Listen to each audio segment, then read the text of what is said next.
Hey, Jasmine. All right, I'm going to go through those two questions that you had posted really quick. So the first one says that Carissa takes a square piece of cardboard and cuts a 5 by 5 inch square out of each corner. And then she folds up the sides to make a box without a top. We want to know what equation can Carissa use to determine the volume of the box. So we're not solving for a number, we're solving to find an equation. So if we think about this, if I have a square, I'm going to move this guy over for a second. What we're doing is we're taking a square out of each corner of the box. So I'm taking a square out of all the corners because we're going to fold up these pieces. So if I were to draw in, let's say like this guy here, I'd be folding this piece up to make it three-dimensional, if you can kind of visualize that. So each of these squares that I'm cutting out of the corners are 5 inches by 5 inches. So these are all 5 by 5s, okay, on all sides. Now, when I have a box, not a box, when I have a square, we know that a square, that the side lengths are the same. So this entire side here would be x, and this entire side here would be x. Okay, they'd be the same number. So we're going to let them be the same variable.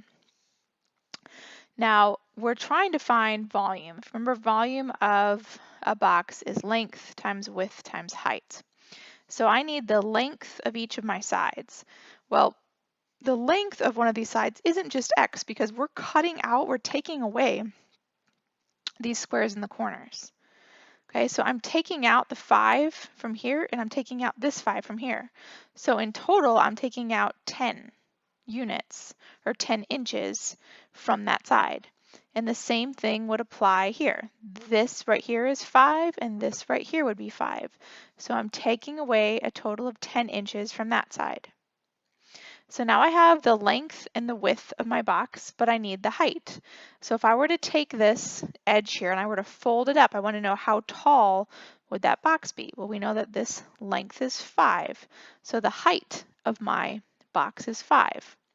So my length was x minus 10, my width was x minus 10, and my height was 5. That's my length, my width, and my height.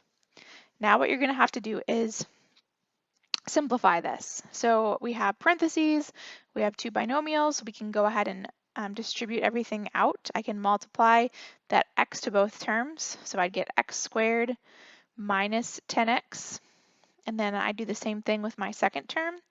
So that should be an x there. Then I'd have negative 10 times x again, so another negative 10x, and then negative 10 times negative 10 is going to give me a positive 100. Now don't forget, at the end here, I had this 5, so I can't forget it. I'm bringing it back down. Notice here, these are like terms. I can combine them.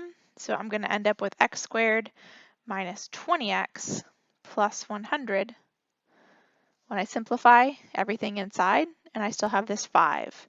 So we're going to distribute that 5 all the way through to all terms inside the parentheses.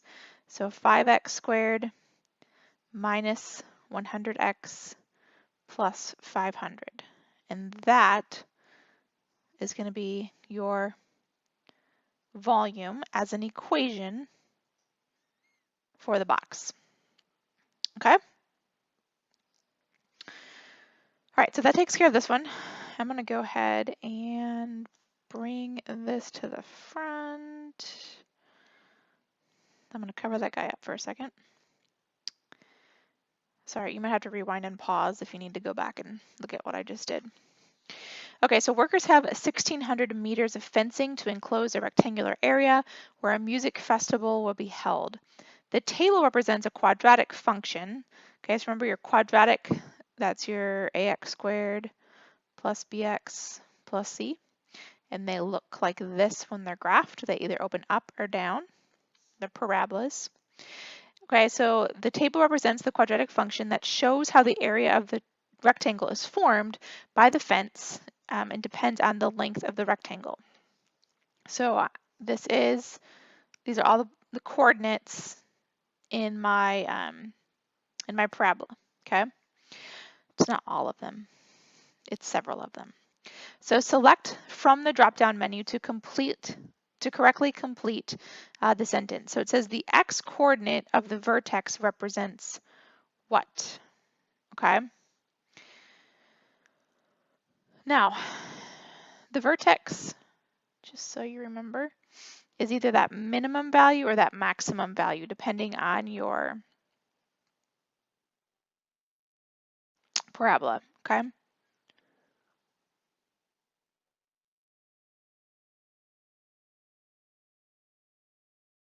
Notice that it's where, so like in this one where I'm opening up, it's where the shift changes. So I'm going down, down, down, down, down, and then all of a sudden I start going up, up, up, up, up.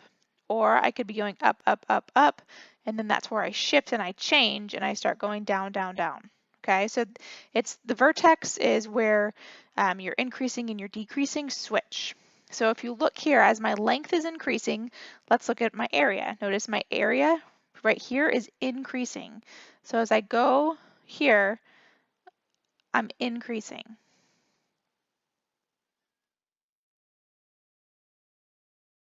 And then if I notice starting at this spot from here and I move down, notice now that I'm decreasing, I'm getting smaller. So that turning point, that shift, that is the vertex, okay? That's gonna be my vertex.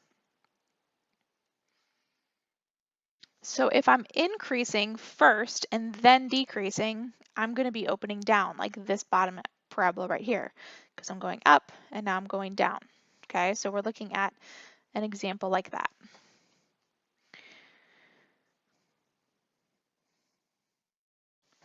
So I don't know what the choices are here, but the x-coordinate of the vertex, we want to know what it represents. So in this specific case, we know that the length is going to be 400 at the vertex.